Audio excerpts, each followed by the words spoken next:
కేసీఆర్ త్వరలో ఉప ఎన్నికలు వస్తాయంటుండు. 5 ఏళ్ల వరకు ఉప ఎన్నికలు వచ్చే అవకాశం లేదు. లోకల్ బాడీ ఎన్నికల్లో కూడా మీకు ఉనికి లేదు. అందుకే కేసీఆర్ ఇలాంటి మెసేజ్లు ఇస్తుండు. ఫామ్ హౌస్ నుండి బయటకు వచ్చి కాంగ్రెస్ గ్రాఫ్ పడిపోయిందని కార్యకర్తల ముందు అంటుండు. కేవలం కార్యకర్తల్ని ఉత్తేజపరచడానికి కేసీఆర్ కాంగ్రెస్ గ్రాఫ్ పడిపోయిందని అంటుండు. ఆయనకి చిత్తశుద్ధి లేదు.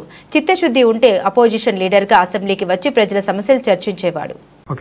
కేసీఆర్ గారు ఈ రోజు మళ్లీ మన ఏదో ఫామ్ హౌస్ లో వచ్చి మాట్లాడారు. ఈ రోజు మళ్లీ ఏదో పార్టీ ఆఫీస్కి వచ్చి మీ కార్యకర్తల సమావేశం పెట్టుకుని కాంగ్రెస్ పార్టీ గ్రాఫ్ పడిపోయింది, బీఆర్ఎస్ పార్టీ గురించి పార్లమెంట్ ఎన్నికల ముందు కొంతమంది బీఆర్ఎస్ నాయకులే చెడుగా మాట్లాడటం వల్ల బీఆర్ఎస్ పార్టీ అయిపోయిందని చెప్పడం వల్ల బీఆర్ఎస్ కి నష్టం జరిగిందని, ఇప్పుడు కాంగ్రెస్ పార్టీ గ్రాఫ్ పడిపోయింది, బై ఎన్నికలు వస్తాయి, మళ్లీ మేము గెలుస్తామని చెప్పి మీరు మీ కార్యకర్తలను ఉత్తేజపరచడానికి ఏదో చెప్పినట్టుగా ఉంది తప్ప మీకు అసలు చిత్తశుద్ధే లేదు.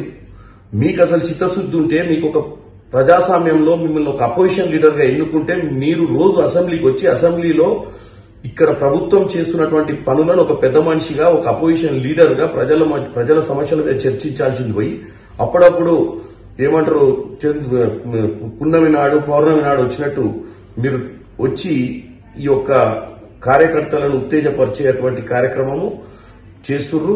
దానివల్ల ఏమి ఒరిగేది లేదు. మీరు దయచేసి అసెంబ్లీకి రావాలని కోరుకుంటున్నాం.